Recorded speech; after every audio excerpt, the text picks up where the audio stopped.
Hey guys, and welcome to the Working Money channel. I never ended up mentioning this yesterday. The news kind of got away from me. We had the whole Russia-Ukraine situation that was just kind of developing, and so I focused more of yesterday's video on that. But I wanted to mention this, guys, for XRP hodlers, and I know probably a lot of you guys already know this by now. DJ Peter Vass bringing this to our attention. The Judge Torres, basically denied the SEC in one word. Another positive win for the Ripple lawsuit, as the SEC's motion denied in a one-word order. So the details down here. In recent updates shared by defense lawyer James K. Filan for the XRP community, another positive win comes for Ripple in the ongoing lawsuit, as a one-word order. District Judge Torres has denied the SEC's motion to file a sir reply, the sir reply that we discussed in a former video I did a few days ago, in support of its motion to strike Ripple's fair notice defense. So this is very, very good news. John Deaton also just responding to this. The SEC asked to file a sir reply to cite a fellow district court judge's ruling from a different circuit, striking an entirely different defense, while not striking the substantially similar defense that's in question. The SEC should apologize to her for having to type denied, essentially stating that, even just typing those 6 letters was asking too much from her, and that they should apologize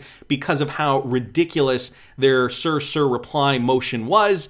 However, Ripple's lawyers argued that the SEC should not be allowed to bolster its case against the company's pivotal fair notice defense by filing the gap with out-of-circuit cases. So that was another point that I had mentioned in that video when they brought up that library crypto case study precedent, which I'll link that video up here if you guys didn't catch it.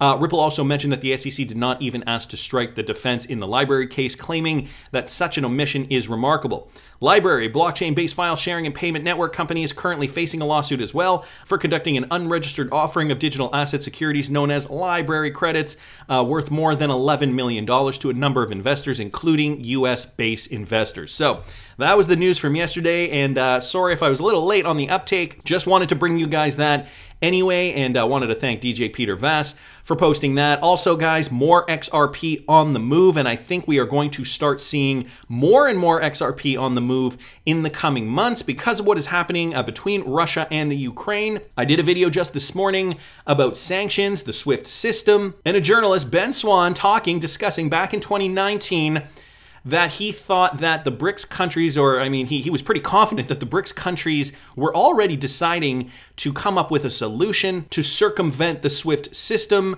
And he didn't name it by name, but what he was describing in that video sounded exactly like the RippleNet protocol, utilizing XRP as ODL for liquidity to transfer one currency, one fiat currency, to another fiat currency. And, for those watching at that time probably didn't have a clue what Ripple and XRP were. I'm sure it was pretty confusing to them.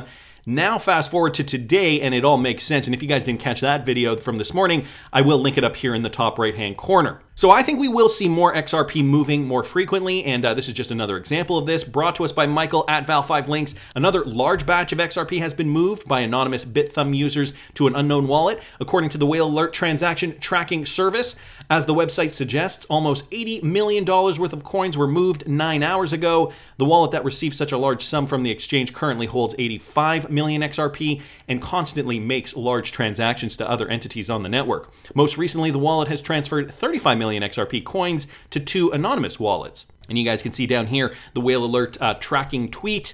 Before receiving 120 million from the exchange, the wallet ending in this code here received 90 coins on February 18th and distributed funds among smaller wallets later on. So more XRP transactions from a BitThumb source, anonymous BitThumb users, to an unknown wallet. These could be wallets for exchanges. These could be wallets utilizing XRP as ODL in different regions around the world. Considering SWIFT is likely going to be in the spotlight over the coming weeks and months, because we're going to be hearing about more sanctions perhaps placed on Russia by the United States. And yeah, I think I did really cover it well in this morning's video. So I do urge you guys to watch that if you still have not seen that. Meanwhile, so here's more, guys, just in the United States right now. Another one from Michael. And he's saying facetiously, but we're looking out for the little guy.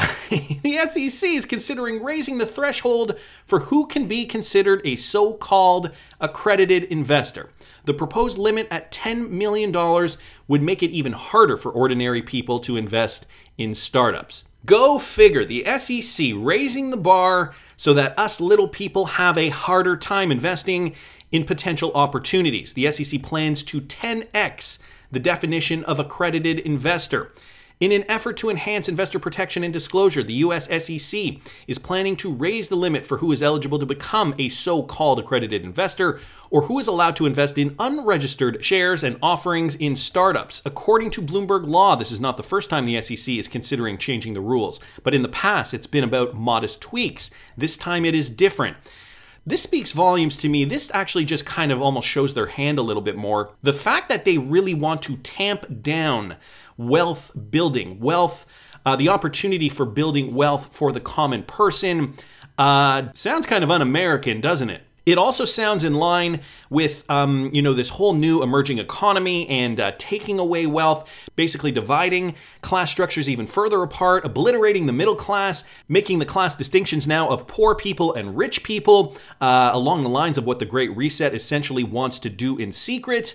And so maybe this is just another attempt at doing this. The agency is expected to pick it up again in April with a request for public comment on changing the definition of accredited investors to at least $10 million as per the agency's fall 2021 regulatory agenda. And so here are the stipulations. As for today, people who like to qualify as accredited investors must have at least $200,000 in personal income or $300,000 for combined household incomes over the past 2 years, with the expectation of the same or higher income in the current year. People with a net worth of more than $1 million jointly or with their spouse, excluding the value of their home, also qualify.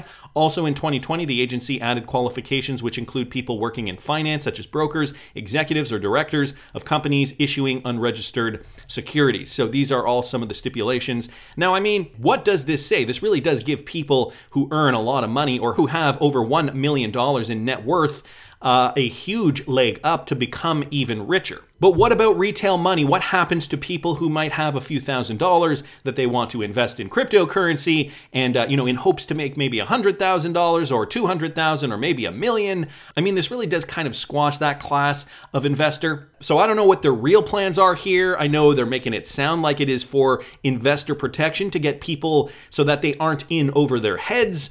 Do you believe it? I certainly do not. Put it down in the comments section. I'd be interested to hear what you guys have to say about that. And just switching gears a little bit here, because I saw this from T-Benedict XRP on Twitter.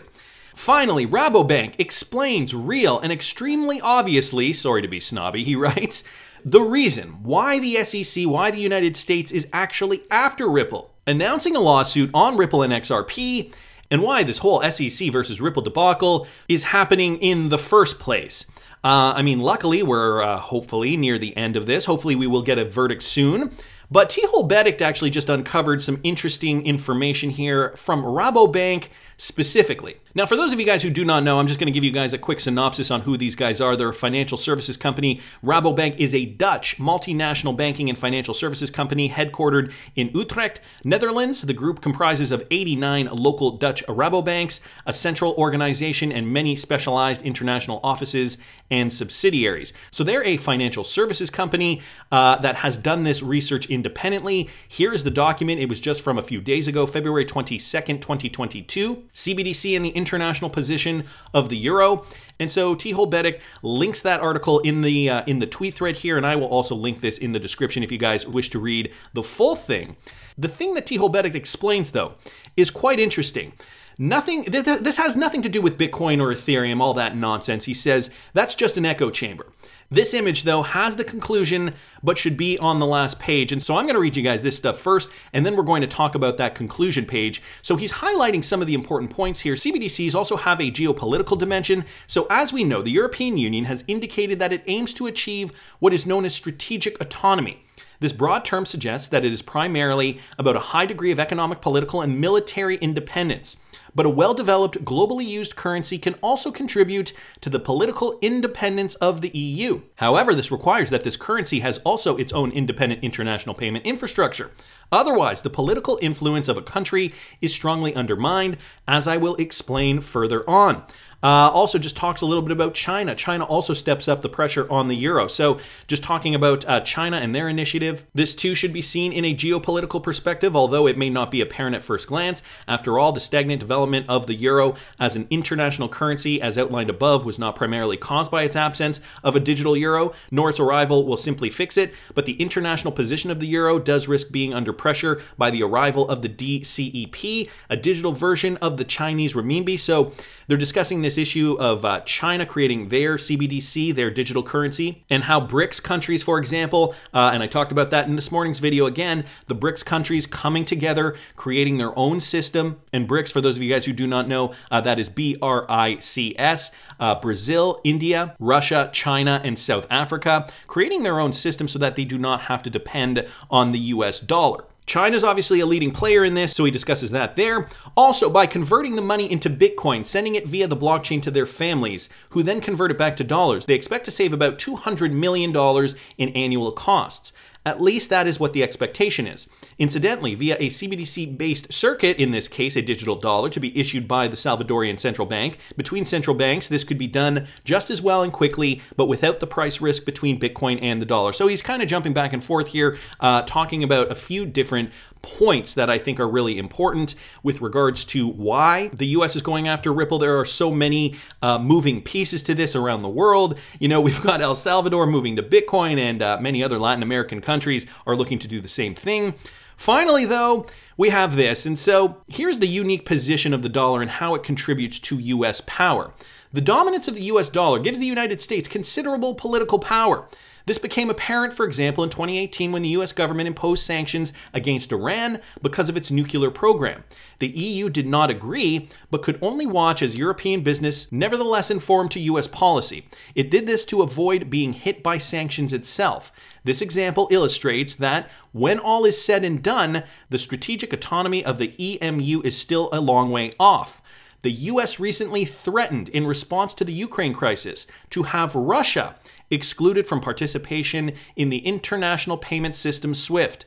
The US has good visibility into the behavior of foreign companies because virtually all transactional payments are processed through SWIFT. So, they mention here the US actually has a leg up. They have the visibility. They see where money is flowing. And when in doubt, follow the money. This is what we've been doing for years now, looking at, for example, who's investing in RippleNet, how XRP is going to be scaled out, who is interested in this, who is paying for these services, what companies are merging with other companies because of RippleNet services, so on and so forth. So being able to follow the money, a very good tool to remember in order to understand how this is moving. Continuing on. Now, the EU and the US agree in many respects on international politics, but that is not necessarily always the case. Furthermore, it could be extremely unfavorable for the EU if the Chinese renminbi took over the international role from the dollar. And so, guys, this down here is where the SEC comes in. This is what the SEC is doing. Western governments could, of course, try to prohibit Western banks from participating in SPFS and CBI BPS. And if you guys don't know what those are, that is essentially Russia's own financial messaging system. Since 2014, Russia has its own financial messaging system for Russia and foreign banks. It has developed an alternative messaging system called SPFS, or Financial Messaging System of the Bank of Russia, which handles about a fifth of domestic payments, but it only has 400 users. And that's brand new information updated only 7 hours ago, actually. And so what is CBI BPS? Well, that is just another acronym here. If I scroll down here, in fact, there are plans to integrate the Russian SPFS network with the Chinese-based cross-border interbank payment system, which is the CBI BPS. So that is the Chinese version of the SPFS. So I'm sorry, that does not have to do with Russia. That is the Chinese version of their cross-border transactional system. And so back to this point, Western governments, of course, could try to prohibit Western banks from participating in these cross-border systems, although it is an open question whether this could be done watertight. So that's the other problem. Russia, China, such influential partners for trade worldwide in Western economies and non-Western economies, they're just big trading partners. So how can you actually tell other countries, non-US countries, and tell them, no, don't do business with them, they're under our sanctions? Yeah, but we rely on them for energy or cheap goods or whatever. we're not going to listen to you because our economy still needs to keep plugging along. So this is the problem. Western governments could, of course, try to prohibit Western banks from participating, although it is an open question of whether it can be done watertight. This might complicate the development of these alternatives to SWIFT, but in all likelihood would not stop it. So the SEC, by preventing Ripple from really kind of thriving right now in the United States, this at least puts a plug in the US economy and other Western economies that are kind of following suit, putting a halt on it. I do not think they will block them forever, though. Of course, we know the SEC lawsuit is finally coming to a close. But, it could have been delay tactics from the beginning. The SEC could have just been delaying until, well, they can't delay no more. I think, though, ultimately, at the end of the day, RippleNet is going to permeate the entire cross-border banking sector. It is going to be the gold standard. I mean, in so many respects, it already is. But some interesting information here. Wanted to thank T-Hole-Betic XRP for pointing this out, for demonstrating that, yeah, there are some political reasons why the US is going after Ripple. It's not so cut and dry, and that XRP as a security argument, a lot of that sounds like smoke and mirrors.